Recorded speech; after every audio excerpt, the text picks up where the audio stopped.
किरण PCS classes में आप लोगों का स्वागत है। और प्रीवियस क्लासेस में हम लोगों ने देखा प्रारूप समिति के बारे में। आज के क्लासेस में हम लोग देखेंगे अंतरिम मंत्रिमंडल के बारे में, देखेंगे कि क्या था भारत का पहला मंत्रिमंडल।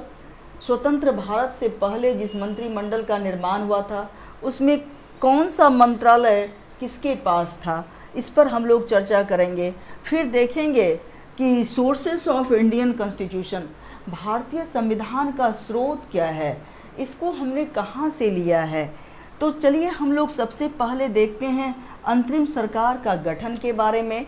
तो अंतरिम सरकार का जो गठन किया गया वो कब किया गया, तो 2 सितंबर 1946 को किया गया अंतरिम सरकार का गठन। तो अंतरिम सरकार की चर्चा जो है वह सबसे पहले किस योजना में किया गया था, तो अंतरिम सरकार के बारे में कैबिनेट मिशन योजना में भी ये बातें कही गई थी अंतरिम सरकार के बारे में, कि एक राष्ट्रीय सरकार का गठन किया जाएगा अगस्त 1946 को। और उसी के कैबिनेट मिशन योजना में जो चर्चा की गई थी अंतरिम सरकार की, तो उसी आधार पर 2 सितंबर 1946 को अंतरिम सरकार का गठन किया गया। और इसका पहला मंत्रिमंडल जो है, इंटीरियम कैबिनेट जो है, उसका गठन किया गया कि किस मंत्री के पास कौन सा मंत्रालय रहेगा। उसका गठन 26 अक्टूबर 1946 को किया गया था। तो अंतरिम सरकार का गठन कैबिनेट मिशन योजना के तहत किया गया था। उसमें एक इसको नेशनल गवर्नमेंट कहा गया था। और उसी का गठन कब किया गया, तो 2 सितंबर 1946 को किया गया। अब है कि किस मंत्री के पास कौन सा मंत्रालय है। तो सबसे पहले हम लोग देखेंगे कि फॉरेन एंड कॉमनवेल्थ जो डिपार्टमेंट था वह किसके पास था, तो जवाहरलाल नेहरू जी के पास था। विदेशी और राष्ट्रमंडल संबंधी मंत्रालय यह जो था वह जवाहरलाल नेहरू के पास में था। गृह और सूचना मंत्रालय, गृह होम मिनिस्ट्री और सूचना जो विभाग था वह किसके पास था, तो वह था सरदार वल्लभ भाई पटेल के पास था। उसके बाद हम देखेंगे फाइनेंस मिनिस्ट्री जो है, फाइनेंस मिनिस्ट्री मुस्लिम लीग के मेंबर थे लियाकत अली खां। तो लियाकत अली खां किसके मेंबर थे, तो मुस्लिम लीग के थे, मुस्लिम लीग के मेंबर थे। और लियाकत अली खां को कौन सा डिपार्टमेंट दिया गया था, तो वह दिया गया था वित्त मंत्रालय, फाइनेंस मिनिस्ट्री दिया गया था। रक्षा मंत्रालय जो है वह कौन था, तो बलदेव सिंह थे, रक्षा मंत्रालय में थे। और रेलवे मंत्रालय के कौन थे, तो रेलवे मंत्रालय जो था वह अब्दुल रब निस्तर के पास था। रेलवे मंत्रालय किस मंत्री के पास था, तो अब्दुल रब निस्तर के पास था। और यह भी किसके मेंबर थे, तो मुस्लिम लीग के सदस्य थे। खाद्य एवं कृषि मंत्रालय जो था, खाद्य एवं कृषि मंत्रालय, वह था डॉक्टर राजेंद्र प्रसाद के पास था। और श्रम जो था वह जगजीवन राम के पास था। शिक्षा मंत्रालय श्री राजगोपालचारी, चक्रवर्ती राजगोपालचारी के पास था। और कार्य खनन और बंदरगाह जो था वह था डॉक्टर भाभा के पास था। और उद्योग तथा आपूर्ति जॉन मथाई के पास। तो इस प्रकार हम लोगों ने देखा पहले इंटरिम गवर्नमेंट के बारे में। तो इससे बहुत सारे हर एक एग्जाम में क्वेश्चन आते हैं कि गृह मंत्रालय, वित्त मंत्रालय, विदेशी मंत्रालय, इसीलिए आप लोग इसको याद रखेंगे। और हम लोग चलते हैं अब नेक्स्ट टॉपिक पर चलते हैं कि क्या सोर्सेस रहा है हमारे संविधान का। हमारा संविधान जो बना तो 395 आर्टिकल था, उसमें 22 भाग था और 8 शेड्यूल या अनुसूचियाँ थी।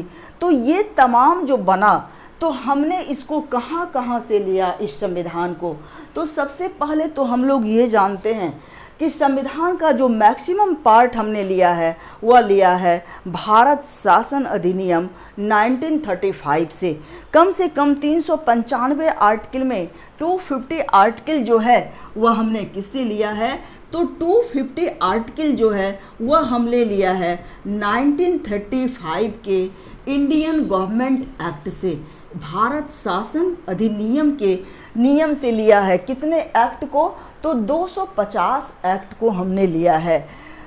तो हम देखते हैं कि कहाँ कहाँ से हमने किस किस सोर्सेस से संविधान को बनाया है, लिया है हमारे संविधान सभा ने। तो सबसे पहले चूँकि ब्रिटेन के हम लोग जो हमारा भारत पर जो राज किया था वह किसने किया था? ब्रिटेन में ने किया था। ब्रिटेन के ही हम लोग उपनिवेश थे, भारत उपनिवेश था। और इसीलिए ब्रिटेन ने जब हमारे देश को छोड़ा तो उससे जितनी भी पॉलिटिकल सिस्टम है, जितना भी पॉलिटिकल सिस्टम है, पॉलिटिकल सिस्टम राजनीतिक प्रणाली जो भी हमने लिया है हम अपने संविधान में, वो सारे पॉलिटिकल सिस्टम को हमने कहाँ से लिया है? तो ब्रिटेन के संविधान से लिया है। सारी राजनीतिक प्रक्रिया को तो क्या क्या लिया है हमने ब्रिटेन के संविधान से? तो सबसे पहले हमने लिया है संसदीय प्रणाली को। किस प्रणाली को लिया है? संसदीय प्रणाली को लिया है। संसदीय प्रणाली जिसको हम कहते हैं पार्लियामेंट्री सिस्टम कहते हैं। तो संसदीय प्रणाली जो हमने लिया है वह किस देश के संविधान से लिया है? तो वह लिया है हमने यूके, यूनाइटेड किंगडम के संविधान से लिया है। और संविधान का और संसद के प्रति मंत्रिमंडल का जो कलेक्टिव रिस्पॉन्सिबल है तो वह कहाँ से लिया है? तो इसको भी हमने ब्रिटेन के संविधान से लिया है। सामूहिक उत्तरदायित्व जो है वह किससे लिया है? तो ब्रिटेन से लिया है। तो इस क्वेश्चन को आप लोगों को बनाना है कि किसी भी मंत्री का व्यक्तिगत रूप से वह किसके प्रति उत्तरदायी रहता है, और मंत्रिमंडल सामूहिक रूप से जो उत्तरदायी रहता है वह किसके प्रति रहता है? तो लोकसभा के प्रति रहता है। और व्यक्तिगत आप लोग कमेंट सेक्शन में बताएंगे कि किसके प्रति रहता है। अब है एक अखिल भारतीय सेवा। अखिल भारतीय सेवा यानी ऑल इंडिया सर्विस। एक है अखिल भारतीय सेवा ऑल इंडिया सर्विस, जिसका वर्णन जो है वह भारतीय संविधान के आर्टिकल 312 में है। आर्टिकल 312 में जो है वह है कौन सा है? तो अखिल भारतीय सेवा है। 312 में अखिल भारतीय सेवा का वर्णन किया गया है। तो इसको हमने किस देश के संविधान से लिया है? तो इसको भी हमने ब्रिटेन के संविधान से लिया है। कानून का शासन, रूल ऑफ लॉ, इसको कहाँ से लिया है? कानून के शासन को, तो यह भी हमने लिया है ब्रिटेन के संविधान से लिया है। द्विसदनीय प्रणाली यानी कोई भी जो है वह कितने सदन हैं? तो फर्स्ट सदन, एक सदन लोकसभा और दूसरा सदन राज्यसभा।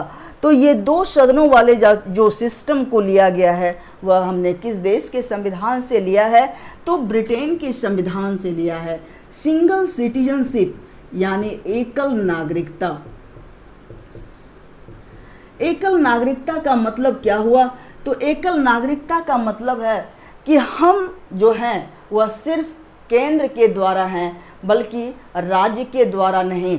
तो हमारी जो नागरिकता प्राप्त होगी तो इसके लिए जो भी रूल और नियम बनाएगी, कानून बनाएगी, तो वह कौन सी गवर्नमेंट बनाएगी? तो सेंट्रल गवर्नमेंट बनाएगी।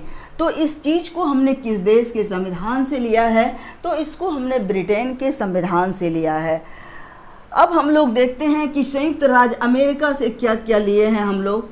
तो जुडिशियल रिव्यू, अभी आपका जो मेंस का क्वेश्चन है यानी 68 बिहार लोक सेवा आयोग के मेंस का क्वेश्चन में भी आपको जुडिशियल रिव्यू के बारे में मेंस के क्वेश्चन को लिखने के लिए बोला गया है। तो जुडिशियल रिव्यू जो है, जुडिशियल रिव्यू हमने कहाँ से लिया है? याद रखेंगे कि जितने भी जुडिशियल चीज़ है प्राय हमने उसको लिया है USA के कॉन्स्टिट्यूशन से लिया है। तो न्यायिक पुनर्विलोकन वह कहाँ से लिया है? तो संयुक्त राज्य अमेरिका के संविधान से लिया है। संविधान का कि हमारा देश में सबसे सर्वोच्च जो है वह क्या है? तो संविधान है। संविधान से ऊपर कुछ भी नहीं है। तो संविधान की सर्वोच्चता भी जो है वह किस देश के संविधान से ली गई है? तो वह संयुक्त राज्य अमेरिका के संविधान से लिया गया है। सुप्रीम कोर्ट और हाई कोर्ट के जस्टिस को रिमूवल जो करने की प्रक्रिया जो ली गई है वह कहाँ से ली गई है? इसको भी हमने संयुक्त राज्य अमेरिका के संविधान से ही लिया है। फंडामेंटल राइट फंडामेंटल राइट को कहाँ से लिया है? तो फंडामेंटल राइट को हमने लिया है संयुक्त राज्य अमेरिका के संविधान से लिया है। कहाँ से लिया है? संयुक्त राज्य अमेरिका के संविधान से। तो आप लोग देखेंगे, आप लोग एक क्वेश्चन को कमेंट सेक्शन में डालेंगे कि फंडामेंटल राइट जो है उसमें राइट टू प्रॉपर्टी जो है, राइट टू प्रॉपर्टी को कब हटाया गया? राइट टू प्रॉपर्टी को फंडामेंटल राइट से के लिस्ट से कब हटाया गया? इसको आप लोग बनाएंगे। अब है कि राष्ट्रपति पर इम्पीचमेंट, महाभियोग, राष्ट्रपति पर महाभियोग की प्रक्रिया। तो राष्ट्रपति पर जो महाभियोग लगाया जाता है तो यह आप बता सकते हैं कि इसको संविधान के किस आर्टिकल में लगाया जाता है? तो आर्टिकल 61 में राष्ट्रपति पर इम्पीचमेंट की प्रक्रिया पारित होती है। तो राष्ट्रपति पर महाभियोग, यह भी हमने किस देश के कॉन्स्टिट्यूशन से लिया है? तो इसको भी हमने यूएसए के कॉन्स्टिट्यूशन से लिया है। उद्देशिका, जिसको हम कहते हैं ऑब्जेक्टिव रेजुलेशन, उद्देशिका का प्रस्ताव, उद्देशिका वर्ड जो है, और यही उद्देशिका क्या बनी? तो हमारे संविधान का प्रीएम्बल बना, जिसको हम प्रस्तावना कहते हैं। तो यह उद्देशिका का विचार जो सबसे पहले हमने लिया, तो किस देश के संविधान से लिया है? तो यूएसए के संविधान से लिया है। अब आते हैं आयरलैंड पर। तो राष्ट्रपति का जो इलेक्टोरल कॉलेज है, राष्ट्रपति का निर्वाचक मंडल जो है, तो राष्ट्रपति के निर्वाचक मंडल में कौन कौन लोग भाग लेते हैं? तो इसमें भाग लेते हैं संसद के दोनों सदनों के, संसद के दोनों यानी राज्यसभा और लोकसभा, यानी both houses of, both houses, दोनों सदनों के, both houses of elected member, दोनों सदनों के निर्वाचित सदस्य भाग लेते हैं, और राज्य विधानसभा के निर्वाचित सदस्य जो है वह भाग लेते हैं। लेकिन इसमें ना तो नॉमिनेट मेंबर भाग लेंगे, यानी मनोनीत सदस्य भी भाग नहीं लेंगे, और ना लेजिस्लेटिव काउंसिल यानी विधान परिषद के सदस्य भी इसमें भाग नहीं लेंगे। तो यह प्रक्रिया जो है हमने कहाँ से लिया है? तो इस प्रक्रिया को हमने लिया है आयरलैंड के संविधान से लिया है।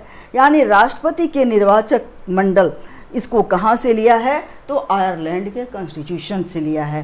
राज्यसभा में मनोनीत विशिष्ट व्यक्ति, जैसा कि हम जानते हैं कि राज्यसभा में जो नॉमिनेट मेंबर है, तो नॉमिनेट जो करते हैं वो कितने मेंबर को करते हैं? राष्ट्रपति। तो राज्यसभा में 12 मेंबर को राष्ट्रपति क्या करते हैं? नॉमिनेट करते हैं।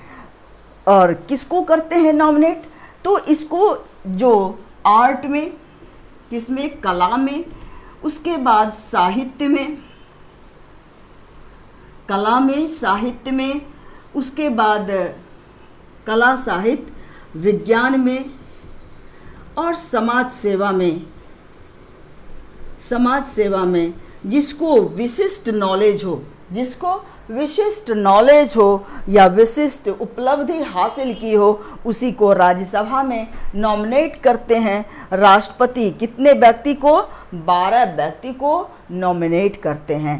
अब आते हैं हम लोग directive principle of state policy, जिसका वर्णन कि संविधान के आर्टिकल 36 से लेकर आर्टिकल 36 से 51 तक क्या है?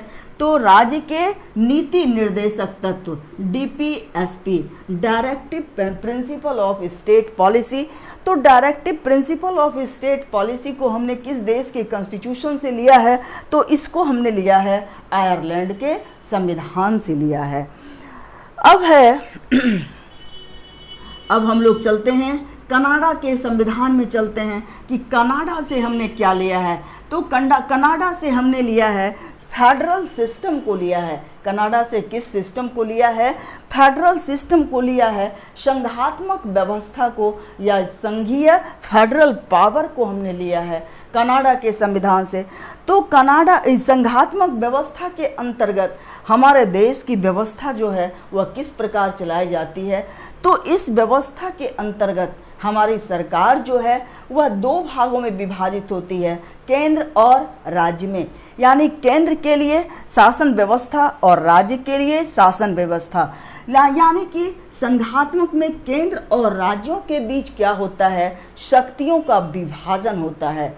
लेकिन ऐसे भी व्यवस्था होती है जब संघात्मक व्यवस्था जो है एकात्मक हो जाती है। तो कब होती है एकात्मक संघात्मक व्यवस्था?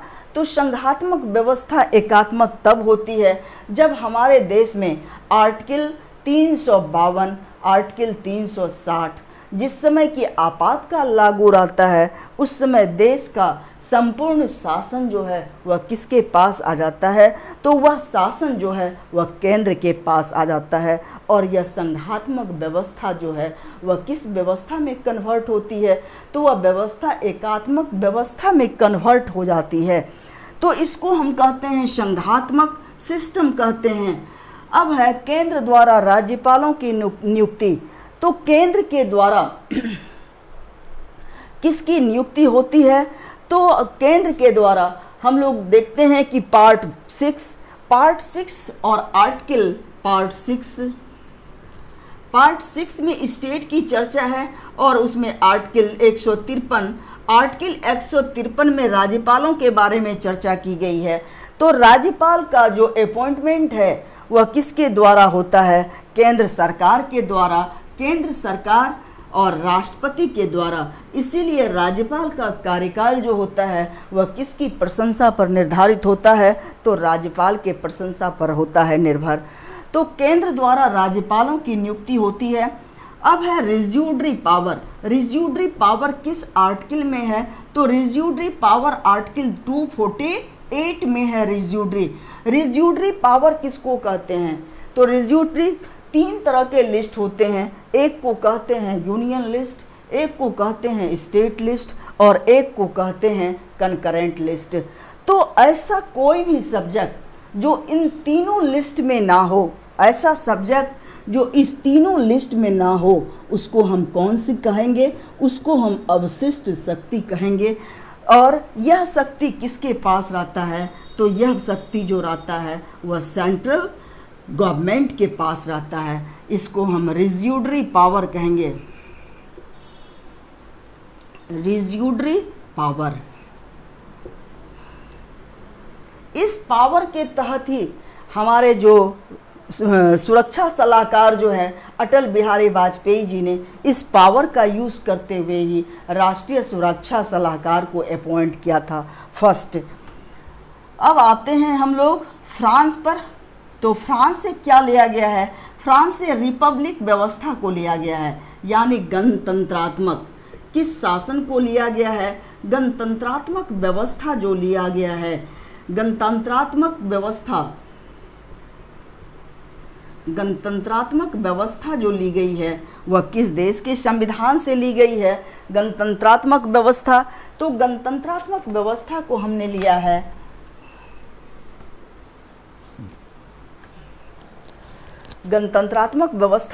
लिया है किस देश के संविधान से? तो इसको हमने फ्रांस के संविधान से लिया है, गणतंत्र। तो हमारा देश गणतंत्र कब बना? 26 जनवरी 1950 को।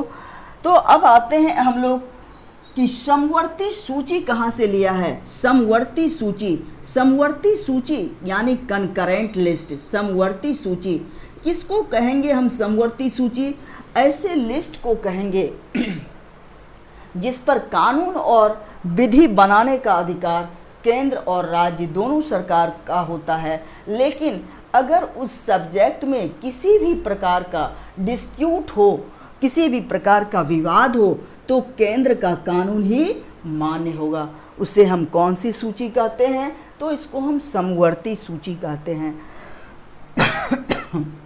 अब आते हैं हम लोग जर्मनी पर।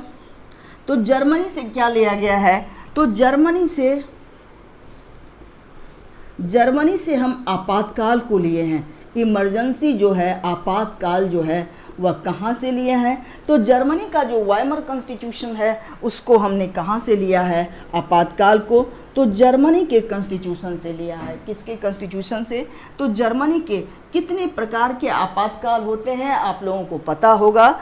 तो आप लोग बताएंगे। तो 3 प्रकार के आपातकाल होते हैं जिसको हम आगे के चैप्टर क्लासेस में पढ़ाएंगे। 3 प्रकार के आपातकाल होते हैं। तो अब है संविधान में संशोधन की प्रक्रिया। संविधान संशोधन की प्रक्रिया, यह बहुत ही इम्पॉर्टेंट क्वेश्चन है। संविधान संशोधन की प्रक्रिया, तो संविधान constitutional amendment, constitutional process of constitutional amendment, process of constitutional amendment को हमने किस देश के संविधान से लिया है? तो इसको हमने लिया है दक्षिण अफ्रीका के संविधान से। इसको हमने कहाँ से लिया है? दक्षिण अफ्रीका के संविधान से लिया है। और यह जो है यह किस आर्टिकल में है संविधान संशोधन? तो इसके लिए जो आर्टिकल आया है वह है आर्टिकल 368 आया है। यह कई बार क्वेश्चन पूछा गया है कि संविधान संशोधन की प्रक्रिया जो है वह किस देश के संविधान से ली गई है? तो वह ली गई है दक्षिण अफ्रीका के संविधान से ली गई है। अब आते हैं, अब नॉर्मल करीब करीब सब हो गया है। तो आज के क्लास में इतना ही हम पढ़ाएंगे और कमिंग क्लास में हम फिर दूसरे चैप्टर को देखेंगे। आज के क्लास यहाँ पर समाप्त होती है। आप धन्यवाद।